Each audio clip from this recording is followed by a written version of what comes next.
Assalamualaikum. Selamat datang ke Cafe Pemudi. Saya Sarah dan sahabat saya Nafisah. Macam mana Kak Nafisah hari ni? Okay, Alhamdulillah. Kita dapat bertemu hari ni, bersyukur sangat kita dapat bertemu setelah setelah kita susun untuk perbincangan hari ni. Alhamdulillah kita dah sampai masanya untuk kita membincangkan dalam Kafe Pemudi sekarang lah. InsyaAllah. Okay. So sekarang ni untuk makluman kan sekarang tengah hangat dengan berkaitan negara kita tengah hangat dengan isu boikot kan. Jadi apa yang kita sedang boikotkan sekarang ni kat Malaysia ni, dan Betul tu. apakah impak kepada ekonomi peribadi, ekonomi negara, lepas tu ekonomi dunia secara amnya kan. Jadi dalam buku Impian Nasional 2040 telah memfokuskan beberapa teras bagi pembentukan pembentukan Impian Nasional 2040. Dan hari ini kita akan membincangkan teras tersebut lah. So, Teras apa tu, Sarah? teras berkaitan ekonomi Impian Nasional lah. Okay, insyaAllah. Okay, so sekarang ni jadi asbab dari arus pemboikotan mega yang sedang melanda ni di seluruh dunia kan. Jadi saya nak tanyalah kepada Kak Nafisah, sebelum kita masuk part ekonomi sebenarnya, saya nak tahu bertanya tentang apa itu ekonomi dan apa yang kita nampak tentang ekonomi yang berlaku kat Malaysia hari ni. Okay, so basically secara asasnya ekonomi ni merupakan satu cabang bidang ataupun satu bentuk pembahagian sumber yang terhad dalam nak memenuhi kehendak manusia tu sendirilah, dan juga kehendak alam keseluruhannya di bumi ni lah kan. So secara asasnya ekonomi adalah sumber yang terhad tu lah kan. Macam mana kita nak urus sumber terhad tu supaya kita dapat supaya kita dapat menggunakan sumber tu dalam menghadapi kehidupan yang seharian lah kan, dengan baik dan secara dapat capai objektif kehidupan tu sendirilah kan. Asas untuk hidup, asas untuk kita bekerja, asas untuk keluarga kan, supaya dia cukup kan. Okay, so apa yang kita lihat pada hari ni di Malaysia ni, pandangan saya berkenaan situasi ekonomi Malaysia yang terkini ni, alhamdulillah kita telah merdeka dan merdeka pun dari segi ada bersyarat lah. Maksudnya kita masih terikat dengan sistem-sistem yang daripada barat kan, sistem asal daripada sistem tinggalan penjajah kan. Maksudnya kita masih terikat sebenarnya dari segi sistem tu sendirilah, termasuklah sistem ekonomi kita sekarang. Okey, jadi kita nampak sekarang ni pandangan saya ekonomi sekarang ni dia masih lagi terperangkap dalam kerangka ekonomi dunia lah, macam tabung kewangan dunia, bank dunia kan. Maksudnya kita tak mandiri lagi dalam ekonomi kita kan. Jadi disebabkan sistem yang masih lagi terperangkap dalam kerangka ekonomi yang kapitalis ni, kita nampak dasar-dasar yang berkenaan ekonomi negara ni masih lagi terpisah-pisah. Dia tidak bersinergi kan, dan dia berbentuk reaktif kan. Reaktif ni bukan proaktif. Sepatutnya kalau proaktif ni rasanya kalau sejak dari dulu kita proaktif dalam dalam menggubal dasar kan, insya-Allah kita kalislah sikit dengan tak terikat. Bila kita tak terikat dengan sistem dunia ni, sistem barat ni, kita lebih mandiri, dan dengan kemandirian ekonomi kita ni akan membuatkan kita lebih bersifat proaktif kan. Kita mampu untuk bendung segala ancaman ketirisan ekonomi dunia apa semua kan. Kita mampu untuk lebih bersedia berbanding apa yang kita nampak sekarang adalah reaktif kan. Contoh isu-isu cukai, kita ikut yelah sebelum ni dengan GST, SST kan. Maksudnya kita masih lagi terikat. Kita kalau boleh kita nak bina kita punya sistem sendiri kan. Sebabnya Malaysia dia terikat, dia follow GST kan dia daripada negara luar kan. Dia ambil semua daripada negara luar dan masukkan aplikasikan dalam Malaysia. Sebenarnya bila dia follow tu sebenarnya tak sama sistem Malaysia dengan sistem luar kan. So dia sebenarnya lebih menekankan rakyat tu sendiri. Bagi kerajaan, mungkin kerajaan rasa dengan melakukan SST akan memberi hasil pada kerajaan. Tapi hakikatnya dia telah menekan rakyat secara tak langsung, dalam secara tak nampak. Lebih-lebih lagi dia telah menekankan B40 sebenarnya kan. Betul tu. Maksudnya sebab setiap negara ni dia unik kan. Dan kita sendiri kenal negara kita, rakyat negara kita macam mana. Sepatutnya kita perlu ada sistem yang tidaklah terus ikut sistem luar, tapi kita kena ada sistem sendiri yang mandiri, yang lebih akan menguntungkan masyarakat kita sendirilah kan. Sebab macam sekarang kita tengok asbab dari kita terlalu mengejar kemajuan ekonomi nak macam negara maju kan. Negara maju sekarang yang kita nampak pun nampak negara maju, tapi hakikatnya di sebalik negara maju tu ada macam-macam kesan yang sangat memberi kesan negatif lah, antaranya pencemaran alam sekitar, pengeksploitasi manusia tu sendiri kan. So dan even masalah sosial pun lah kan, sangat-sangat banyak sebenarnya. So apa objektif sebenar kita nak kejar kemajuan ekonomi seperti negara maju tu kan. Maksudnya kita sepatutnya kena berpijak di bumi nyata lah sepatutnya. Duduk dekat Malaysia ni kena fikirkan satu sistem yang mampu melonjakkan ekonomi kita tanpa terikat dengan mana-mana ekonomi luar kan. So itulah kat mana kita nak pergi sebenarnya kan. Adakah bila kita nak yang nak ikut sistem sekarang ni, yang kaya makin kaya, yang miskin makin miskin. So kat mana kestabilan ekosistem tu kan. So sangat penting lah untuk kita ada kemandirian ekonomi tu sendiri. Kan. Okay, so Sarah, sekarang ni memang sedang kita berada dalam situasi perang Taufan Aqsa tu kan. So macam mana kita dari segi ekonominya dalam perang tersebut kan. Maksudnya kita membincangkan tentang teras ekonomi ni.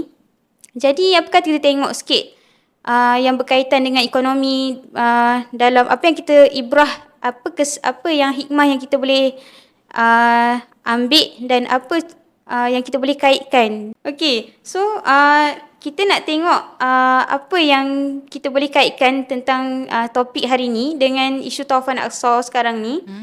Okey, sekarang yang kita nampak jelas satu dunia sedang lakukan adalah boykot kan, boykot mega satu dunia ke atas Israel lah. Jadi, adakah boykot ni ada banyak lah. Ada boykot makanan dari segi, ada orang kata teknologi apa semua kan. So, tapi yang paling dekat rasanya adalah F&B lah kan. F&B, kehidupan lifestyle kita kan. So, Sarah rasa dengan boykot produk yang menyokong Israel, terutama dalam F&B ni, adakah boleh jatuhkan ekonomi diorang? Adakah memang akan bagi kesan kepada ekonomi, dan macam mana kesan kepada ekonomi Malaysia sendiri? Macam ni, sebenarnya kan, kalau kita tengok dari sudut kasarnya, memang tak nampak pun dia berkesan. Sebab dia adalah persen-persen yang sedikit kan. Dia adalah franchise. Dan so dia akan nampak macam seolah-olah orang akan nampak kita buat ke F&B tapi ekonomi Israel macam tak ada efek pun. Memang tak ada efek pun sebab dia sangat sedikit. Tapi percayalah sebenarnya mungkin dia terkesan dan menjatuhkan secara tak langsung sebenarnya. Walaupun kita nampak dia sedikit demi sedikit kan. Tapi sekiranya pemboikotan ini berlaku secara berperingkat dan konsisten, insya-Allah ekonomi Israel tu boleh merundum sebenarnya. Dia perlahan-lahan macam tu. Jadi kita perlu tahu bahawa usaha kecil kita dengan memboikot, sebenarnya memboikot produk-produk ni adalah sebenarnya satu jihad. So jihad ini taklah terhad kepada kita keluar berperang kan, atau kita macam ni kita keluar berkuda ke bermanau kan, tak semestinya. Tak realiti lah, maksudnya kita tak adalah kemampuan tu. Jihad ni adalah bertempat, dia kena pada tempat dia. Macam kita dekat Malaysia, kita boykot, itu adalah satu jihad.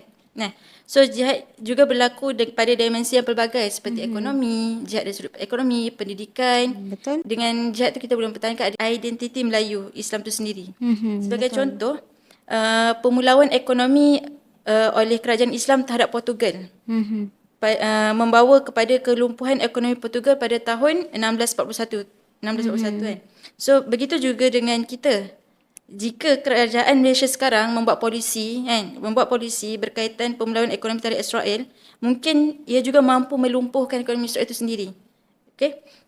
Tidaklah kata boikot kita tak kata kita kena boikot semua produk Israel secara langsam. Secara serentak. Tapi kita boleh buat secara berterusan dan konsisten. Maka insya-Allah dia boleh berlaku. Maksudnya insya-Allah ekonomi Israel itu boleh lumpuh secara perlahan-lahan. Mungkin tak nampak kesan sekarang tapi insya-Allah Masa akan datang. kan. Betul.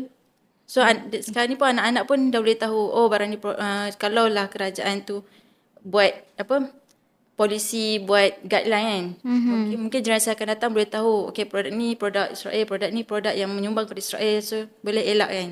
So dengan tu boleh berlakulah kelumpuhan tu. Okey. Tapi sekarang ni kan kalau kita balik semula kita realiti hari ni realiti hari ni rakyat Malaysia kita waktu berlaku peperangan dekat Palestin kan. Rakyat Malaysia memang teguh kan, boikot sampai kan luar negara pun boikot, turun demonstrasi semua kan. Tapi bila kita tengok sekarang dah mula sejuk kan, fasa-fasa boikot ni dah sejuk. Kita tengok rakyat Malaysia dah mula beli produk-produk F&B yang dikatakan sebelum ni dia boikot kan, tapi dah start beli. So maknanya benda yang F&B ni sepatutnya berterusan lah kan. Tapi orang lama-lama sebab itulah hari ni kita nak bincang supaya kita nak sama-sama sentiasa segar dalam ingatan rakyat Malaysia ni bahawa sebenarnya kita memang sepatutnya kena konsisten kan. Janganlah hangat-hangat tahi ayam sahaja supaya tak nampak kan kita punya konsisten nak boikot tu. Kita sebenarnya nak bagi kesan. Kalau kita sekejap boikot, sekejap tak boikot, lepas tu boikot balik kan. So macam sebenarnya kesan dia memang susah lah nak nampak kan. Sebab kalau kita tengok kan, ada kata Presiden Israel cakap kan, orang-orang yang boikot produk kami ni hanya umpama seekor anjing yang akan datang sebelum daripada kami ketika dia lapar. Macam tu lah kalau teruk lah. Nanti kita tengok. So kita nilai diri kita kat mana. Betul. Adakah kita ni seekor anjing di mata mereka ataupun singa yang menggerunkan pada mereka. Betul. Siapa kita sebenarnya. So itulah kita kena sama-sama muhasabah kan. Kita nak ajak, hari ni kita nak ajak rakyat dekat luar sana kan, sama-sama untuk muhasabah diri kita. Sebenarnya kita ni, adakah kita nak mengiyakan tuduhan diorang? Kita ada seperti yang dikata kita ni anjing kan, sangat jahat lah dia punya naratif tu kan. Tapi adakah kita nak terima ataupun kita nak jadi singa yang tegas kan, teruskan perjuangan, teruskan konsisten boikot tu. Supaya dia rasa takut, dia rasa kita ni macam bukanlah senang dipermainkan pun kan. Jangan sekali-sekali kita mengiyakan apa yang diperkatakan tu kan.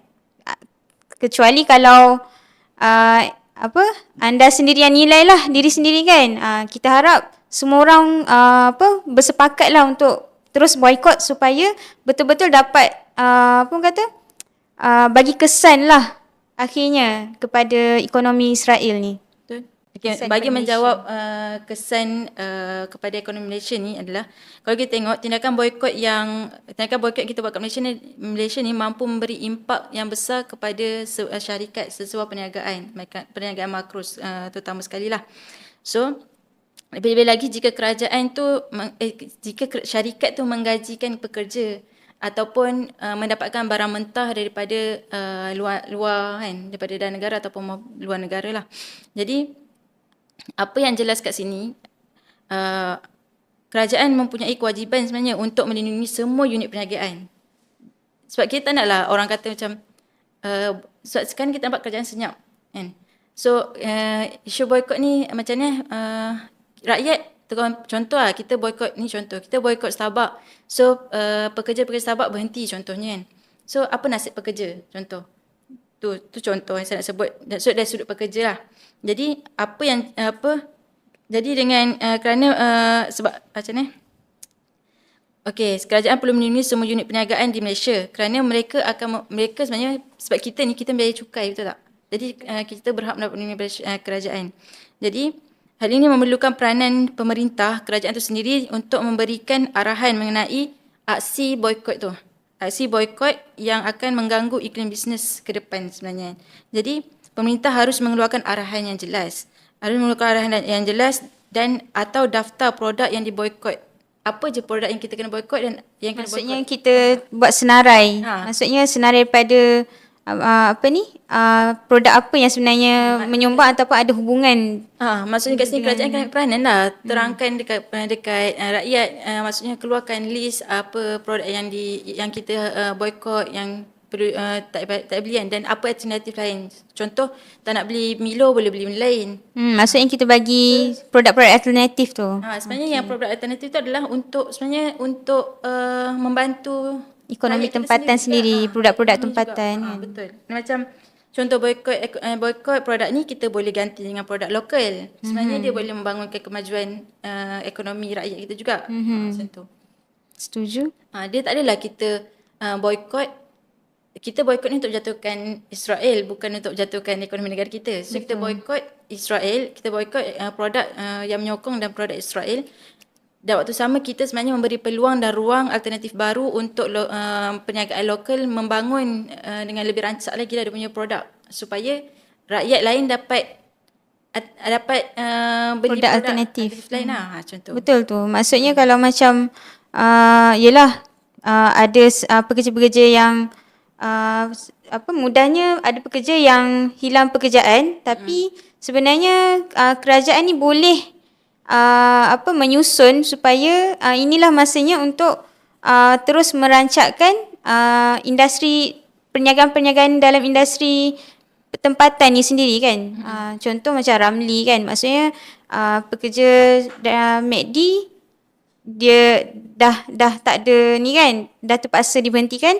So bukanlah biarkan terkontang-kanting. Janganlah biarkan pekerja tu, rakyat kita tu terkontang-kanting. Sebaliknya usahakan untuk uruskan rakyat ni supaya dapat pekerjaan kan. Dengan boost balik industri tempatan kan. Industri tempatan macam Ramli ke kan. Banyak sebenarnya kita ada kita punya masyarakat ni sebenarnya banyak dalam industri lagi F&B kan. Sangat banyak produk alternatif kan. Starbucks kita ada Riciamo kan.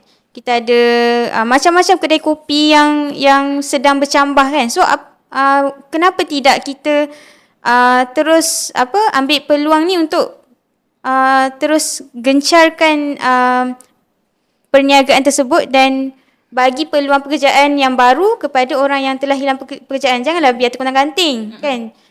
Janganlah biarkan rakyat sendiri yang terpaksa survive macam mana kan. Kita ada peranan kita yang seolah-olah negara Malaysia ni mempunyai kerajaan, mempunyai pemerintah. Betul. Yang memerintah rakyat mereka kan, supaya yang melindungi rakyat, bukannya melindungi diri sendiri macam itulah.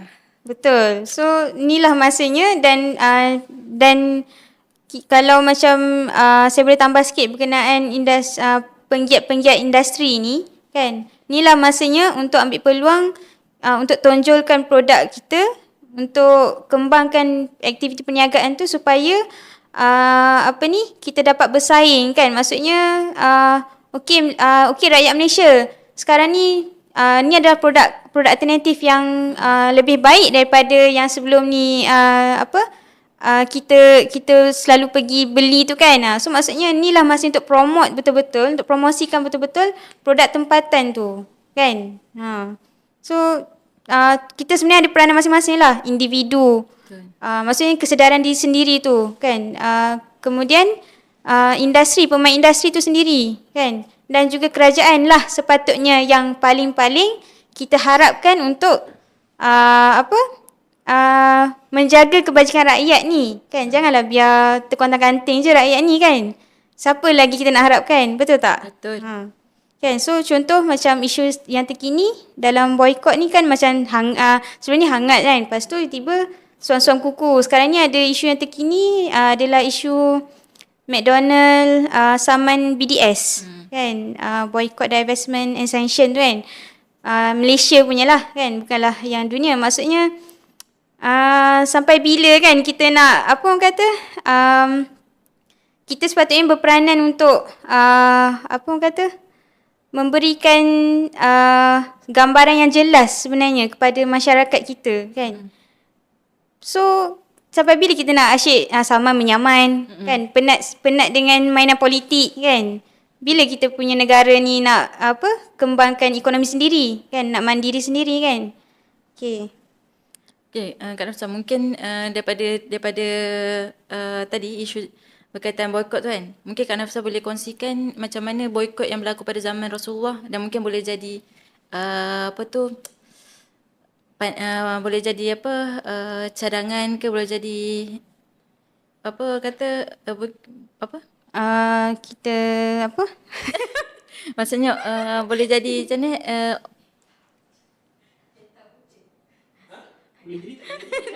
Hana tak perasan boleh masuk.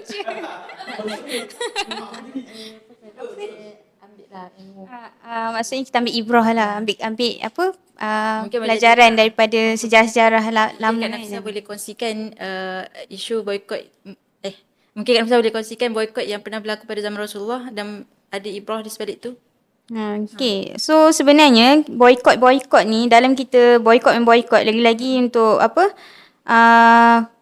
orang kata, kesedaran anak muda sekarang lah kan. Boykot, buat apa boykot kan, kesianlah dekat orang tu, kesianlah dia hilang kerja kan. Alah dah tak ada dah makanan, alah tak ada dah Starbucks, alah semua alah-alah kan.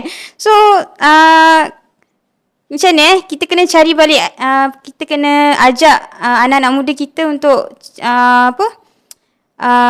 cari balik identiti diri tu kan, supaya taklah terikut sangat dengan, sebenarnya barang-barang yang kita boykot ni adalah banyak bukan keperluan pun, dia hanya kehendak kan. So kalau kita tengok sejarah lah, kita tengok balik sejarah zaman-zaman Nabi kan, sejarah-sejarah negara-negara Islam dulu kan. Sebenarnya boykot ni bukanlah sekarang baru tiba dekat Malaysia, tiba boykot kan, bukan sekarang baru berlaku, sebenarnya dah lama. Even dari zaman Rasulullah sendiri, memang Rasulullah pun dah buat boykot tu sendiri dah dulu kan, sebelum kita yang zaman dah berapa kurun sekarang ni kan. So bukan benda baru lah. Okay, so pada zaman Rasulullah dulu, masa mula-mula Rasulullah masuk ke Madinah kan, masa tu dekat Madinah tu ekonomi masa tu sedang dikuasai oleh Yahudi kan. Yahudi yang kuasai ekonomi pada masa tersebut lah. Dan penduduk Madinah masa tu memang itulah kebergantungan kehidupan dia orang kat ekonomi Yahudi tu kan. Okay, so bila Rasulullah datang Madinah kan, bila Rasulullah dah berjaya menguasai Madinah tu, baginda pun dia minta dia tak nak lah, yelah kan, Yahudi yang ni kan, yang menguasai kan. So dengan penguasaan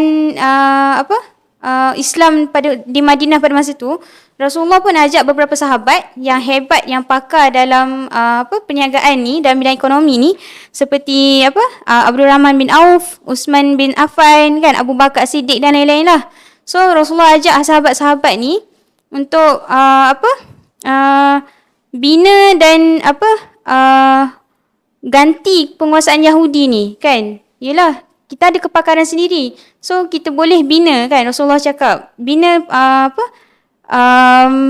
perniagaan atau ekonomi tu sendiri, jangan bergantung dah dekat Yahudi kan.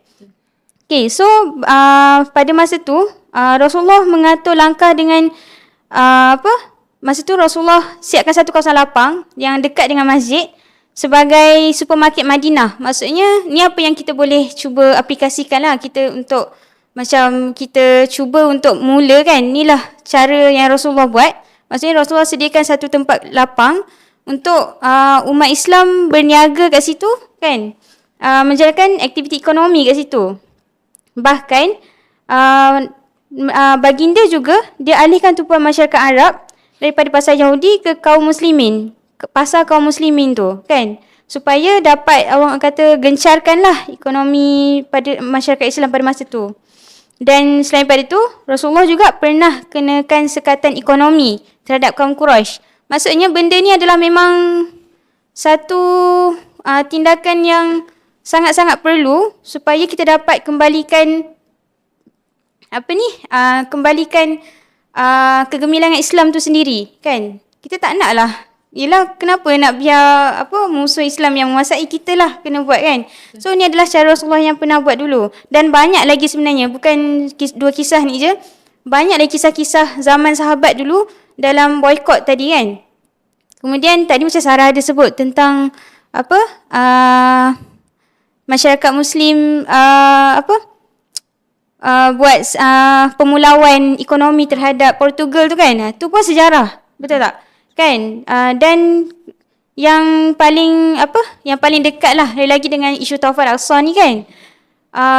Pada 1948, pada ketika tertubuhnya negara haram Israel tu, kan, 1948, Liga Arab sebenarnya boykot seboykotnya Israel ni.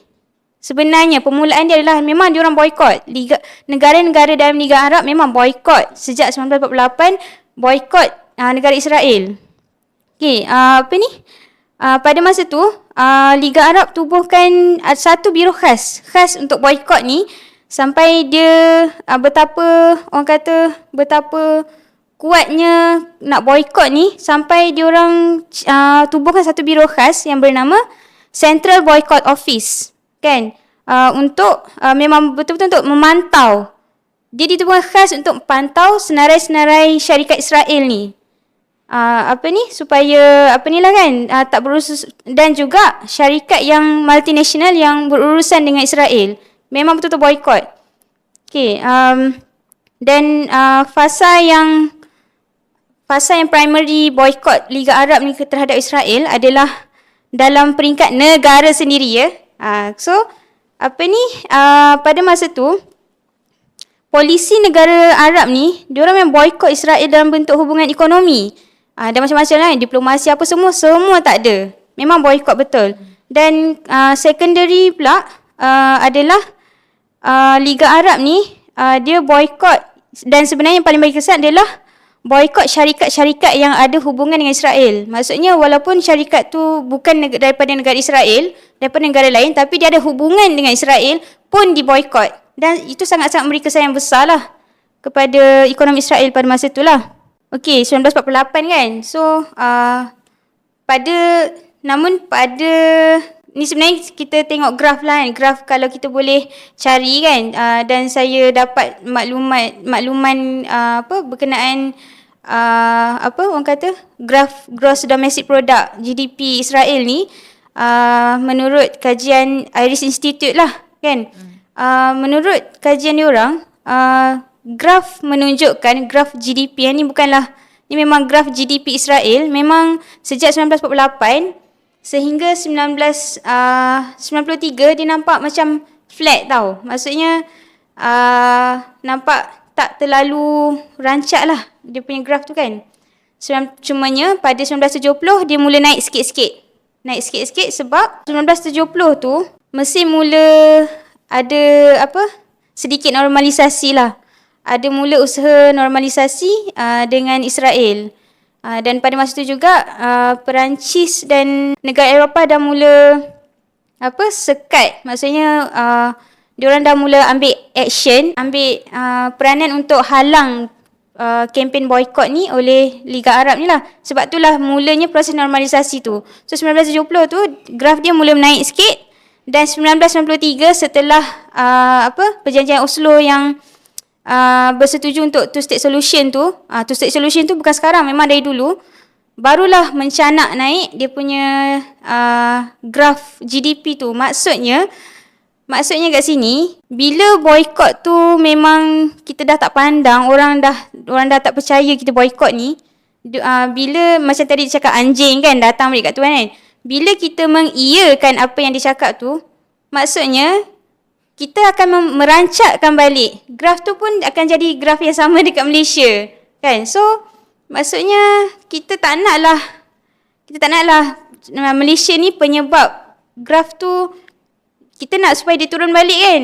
Tapi janganlah kita biarkan dia makin naik lagi dengan kita kembali dengan apa orang kata, membeli produk-produk daripada sana. Sebab orang kata kalau macam boykot ni, yelah macam Sarah cakap jihad kan. Jihad, sekecil-kecil jihad kita adalah nak perang tak boleh, nak pergi menembak macam kat Palestin tak boleh. So jihad ni memang dengan boykot ni sebenarnya macam inilah selemah-lemah kita yang boleh kita buat kan. Ini adalah kita punya satu tindakan yang mampu kita ambil dan patut kita ambil lah pada masa ni kan, supaya kita dapat menurunkan balik graf GDP Israel tu, insya-Allah kan. So jangan anggap boykot ni macam alah 7% je menyumbang. Bukanlah macam apa, teknologi lagi tinggi kan. Tapi teknologi tu bukan harian. Yang tu sekali-sekali yang dah terbeli tu nak buat macam mana kan. Tapi apa yang kita harian ni, walaupun dia kecil, tapi sebenarnya dia menyumbang sebenarnya, dan dia mampu untuk jatuhkan balik sebenarnya kalau kita konsisten. Betul. Kan? Okay, so tu sejarah lah. Dan kita harapkan Malaysia pun terus konsisten supaya graf GDP Israel tu turun balik. Kan? Okay. Betul. So saya macam tertarik dengan Kak Nafsah cakap tadi kan. Pasal kalau kita sejuk, rakyat Malaysia sejuk dan kembali normal kan, kembali menormalisasikan semula produk Israel, maka graf GDP itu akan naik semula lah Israel. Maka dari situ sebenarnya kalau kita tak tegas dengan diri sendiri, tak berdisiplin untuk memboikot secara konsisten, Israel sebenarnya akan pandang Malaysia, rakyat Malaysia tu seperti biasa je. Maknanya alah dia boikot bermusim je. Next kalau perang lagi boikot, okey tak apa, waktu tu je, nanti dia akan nanti rakyat Malaysia akan mencari balik produk-produk daripada diorang. Sebab produk-produk diorang ni macam mostly ada dekat setiap negara kan, mostly digunakan. Satu dunia. Susah untuk kita nak memboikot semua. Jadi tu memang taktik Israel ambil, dia belajar sejarah dulu. Dia memang bergantung dengan dia. Macam tu. Betul tu. Jadi Kak Nafsah boleh kongsikan tak tadi sejarah boikot pada zaman Rasulullah kan. Jadi setahu saya Malaysia pernah berlaku boikot besar-besaran, betul tak pada zaman tu kan? Betul. Boleh kongsikan macam mana? Okay, so ni sebenarnya sikit lah kita nak tunjukkan bahawa kuasa Malaysia ni sebenarnya besar. Betul. Kan? Besar dan berimpak sebenarnya kalau kena caranya lah. Kan? So pada 1981, tepatnya 2 Oktober lah, 2 Oktober 1981 dahulu, zaman Tun Mahathir dulu. Tun Mahathir ada buat kempen BBL. Kalau pernah dengar BBL lah, dan siapa yang tak pernah dengar kita boleh check balik lah. Maksudnya kita dah macam-macam kempen sebenarnya Malaysia buat yang kita boleh ambil dan kita terus buat, dan juga terus gencarkan kempen-kempen ni, BBL, BMF kan, apa lagi, macam-macam lah kan. Belilah barangan Malaysia, buy Muslim first kan, macam-macam lah. BBL ni adalah buy British last kan. So bukanlah macam kempen BMF, bukanlah benda tu bukanlah kita baru buat pun. Sebenarnya zaman 1980 saya pun tak hidup lagi, belum wujud lagi kat dunia ni.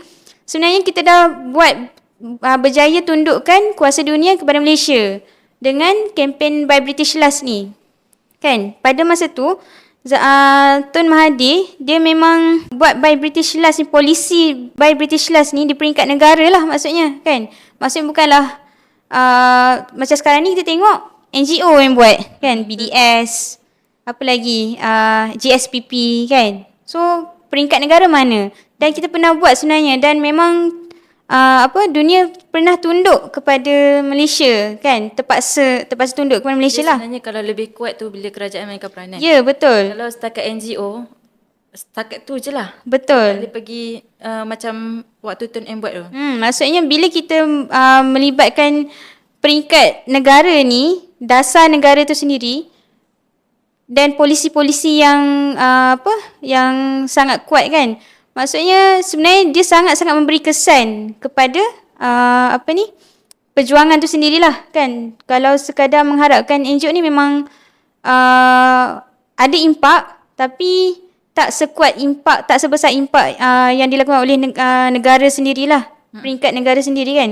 Okay, so by British Last ni adalah masa tu tujuan polis tu adalah untuk nak jadikan hampir semua barangan daripada Britain ataupun hikmatan daripada Britain sebagai pilihan terakhir. Maksudnya dahulukan, maksudnya kira macam pemulauan juga kan, pemulauan ekonomi British lah masa tu kan. So kita dah pernah buktikan pun bahawa, dan masa tu walaupun nampak macam kecil by British Last kan, nampak macam kecil, tapi impak dia masa tu, ada satu kajian tu dapati kesan dari BBL ni membuatkan syarikat-syarikat Britain alami kerugian sebanyak 15.5 juta dolar dalam tempoh beberapa bulan je. So bila kita buat betul-betul satu polisi yang kuat ni, memang sebenarnya bagi kesan sebenarnya dekat ekonomi Israel tu sebenarnya. Kan, bila kat peringkat negara kita betul-betul ni lah buatlah kan. So sama juga macam kita boleh cakap balik beli barangan Malaysia, beli barang Malaysia, buy Muslim first, tapi buy beli barang Malaysia ni baru-baru ni ada isu sikit macam kontroversi lah kan. Kalau perasan bila mulanya boycott produk-produk yang daripada yang ada F&B yang menyumbang kepada Israel ni, ada yang letak kat situ ini produk buatan Malaysia apa semua kan. Tapi sebenarnya kita kena hati-hatilah maksud kita tengok betul-betul, kita improvise, kita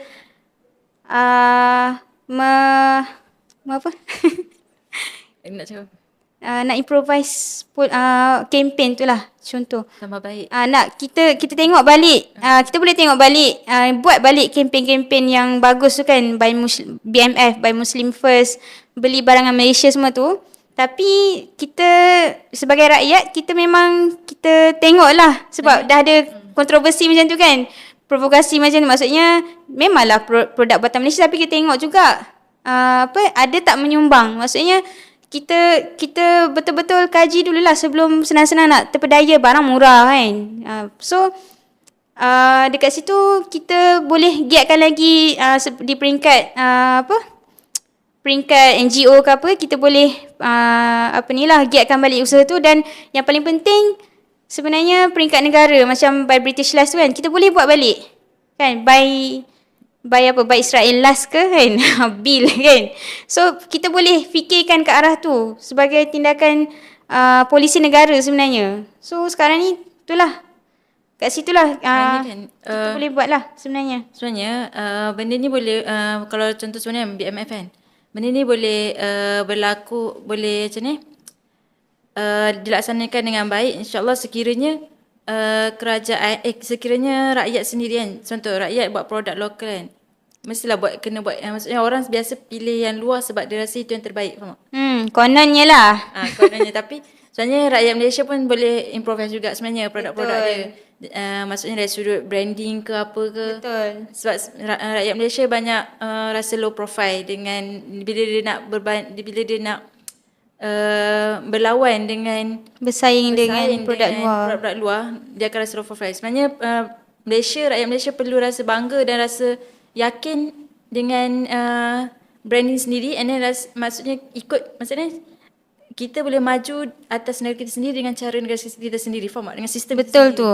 Kalau kita bergantung dengan sistem lain, kita akan lihat kita seolah tak sehebat negara dia. Ya, dia orang rasa hebat itu dekat tempat dia. Kita akan hebat dekat tempat kita, faham tak? Kita betul tu. Dengan sistem kita sendiri, maka orang luar akan nampak kita hebat. Macam orang tengok silat tu hebat, kita akan tengok karate ke kung fu macam hebat kan, macam tu lah contohnya. Tapi sebenarnya kita hebat pada tempat kita sendiri, dan orang akan nampak itu bila kita menguasai diri kita daripada tempat ni, faham tak? Betul. Dan macam nak tambah sikit, kalau bahagian